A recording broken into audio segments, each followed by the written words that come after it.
The Jim and Terry Show coming to you from the Hobbit Hole Studio in Botcage, and I'm one of your hosts, Terry, and with me is my good friend... Hello, everybody. I'm Jim. Jim the DJ. Interesting introduction, my friend. This is, I guess, I'm in the still acknowledgement of being gobsmacked that we have been doing this for 8 years now. Yeah, and that's pretty cool. And by the way, I just want to make an apology. I don't believe I have a cold. You've been coughing too. I think it's the dry air. Well, I think it's more than the dry air. I've been doing some podcasts with you, and I'd admitted on air, or without you rather, waiting for Thursday to show up. But Monday, Tuesday, I was chest cold. I was hacking up a lung. Yeah, so I've been sick. And I'm out of my pajamas today. Well, I do feel a heaviness in my chest at night when I'm trying to sleep a bit. I just put it down to I was moving a bunch of tables around at the church, and stuff like that. Maybe I just overstretched. You overexerted or something? I have a problem in the basement of our church. Something about it, I think it's the fluorescent lights or something just knocked me right out. And I can't get out of there quick enough. But I stuck around last night and put stuff away. Do you sleep sitting up when you have a chest cold?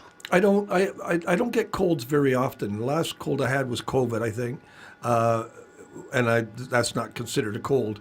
I usually I fall asleep in the chair all the time watching TV. Oh, in the chair, so you can fall asleep upright. But I usually lay down. I can't sleep on my back. Look at this, two old guys waxing eloquent on being sick. I sleep sitting up when I have a chest cold because I get congested very easily, and if I lie down, it's boom, hits me right in the lungs. You also have respiratory problems. Yes, so I have to be aware of that. And, I was thinking, is this a touch of pneumonia?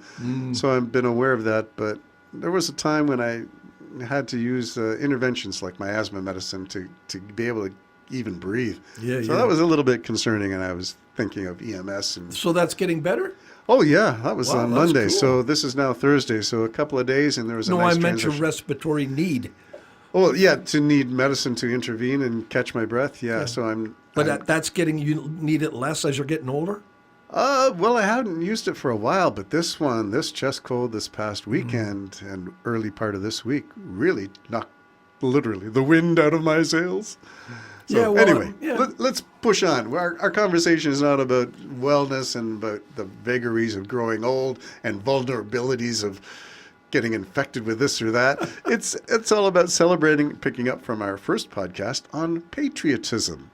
And now we're looking at military procurement and the 70 cents out of every Canadian dollar spent by governments over the last 80 years has been going to American military-industrial complex companies like Boeing. It used to. And now we're at a point of revisiting all of this commitment and saying, why not spend those 70 cents in Canada for Canadians? Yeah, and I don't want our American cousins to think this was our doing. We would have continued on just like it is until... And we would have bought those jets. We would have bought those jets and everything else, but then when your president said, well, the jets what we're keeping aren't as good as what we're giving you, and then the threats started coming that we're going to attack you and take over your country, well, we're thinking, okay, if they're jets, everything about the jet needs to be maintained and controlled by the United States.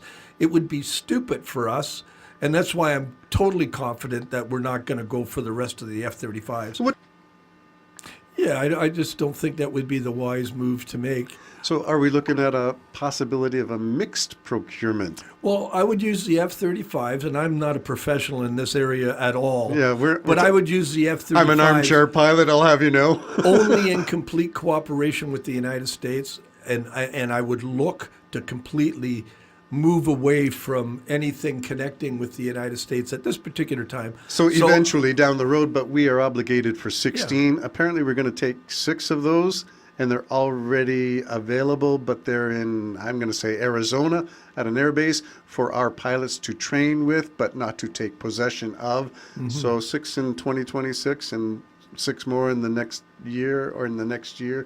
So maybe in 4 years we'll have 16. Meanwhile, if we ever got attacked by the United States, they would be inferior. because the United States has all control of supplies. And we've already been, was it Finland that warned Canada? They're a horrible plane. Like they're great when they cost. I think it was Denmark.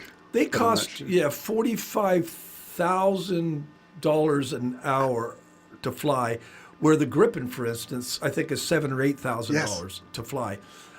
The F-35 needs to have all United States parts and has to be approved totally by the United States. So if ever they decided they were going to get nasty with Canada, just like they did with the Avalero, they just simply say, well, we're not going to supply you the parts. So now you're grounded. So it'd be stupid for Canada to go with the F-35.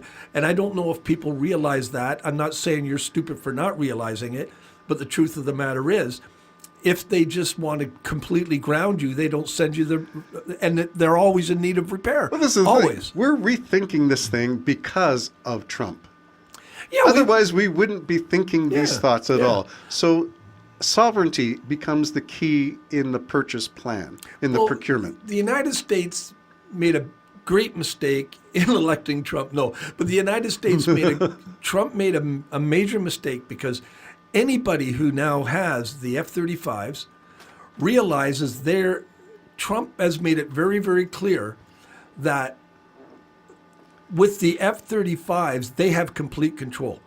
And Trump has announced that they're not considering allies necessarily always going to be allies. These things came out of his mouth. That anything he sells to the allies are inferior to their very own jet. But if you look at the problem with the F-35 is they need special care constantly, where the Gripen, for instance, can land on a highway. Anywhere, a country road, it can land on that and take off on that road.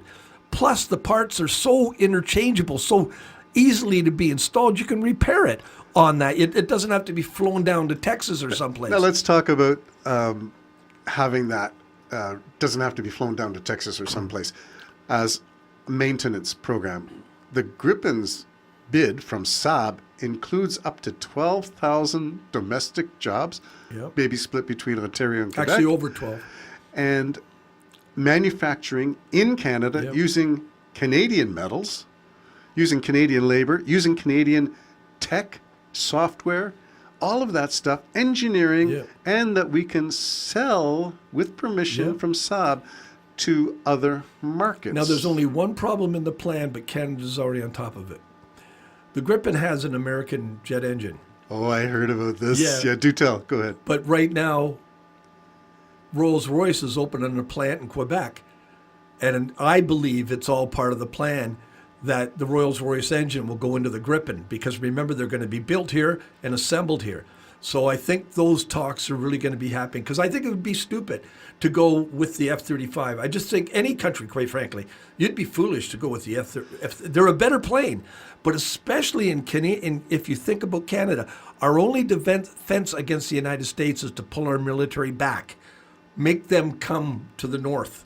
Make them come right up to the north. The fact that we are even thinking about that strategy, Jim, never thought that day would scary. come. No. But the Gripen can handle the cold better than the F-35s. Yes. So pull them up to where we are, and then they need to have all kinds of runways. Our strategy can be landing in an American highway, quite frankly. So we would be landing in an American highway? Well, in Alaska or something? if we were on the attack, what you do is you spend them, and then you go on the Canadians have been famous for their fighting quality. We're not stupid. We're very good. We have generals that are very good and innovative. And trust me, they're planning it as we speak. But part of, I think, the defense would have to be to pull back to the north, where the F-35s don't function as well. So in the Arctic, we're going to waste the F-35s, draw them up to the Arctic where they have no chance, and we, with the Gripen, might have a chance. Well, look at the United States is the most powerful nation in the entire world. They would immediately take over Canada, but the plan is then you start fighting back after they've moved in, they'd move into the cities and everything else. Then you go after theirs. Okay, you sound like a defense analysis, but I don't think you and I were consulted as the They didn't Kearney ask- government went ahead and made plans without us. They didn't ask us, but we I are. would volunteer with my binoculars on my roof. And the good thing about that is I'd be right beside you to go Excellent. down and call 911 when you fall off That's the right, and we'd have our microphones ready to record the whole thing. The Jim and Terry Show, signing off. Bye-bye. It's complicated, this relationship I have with my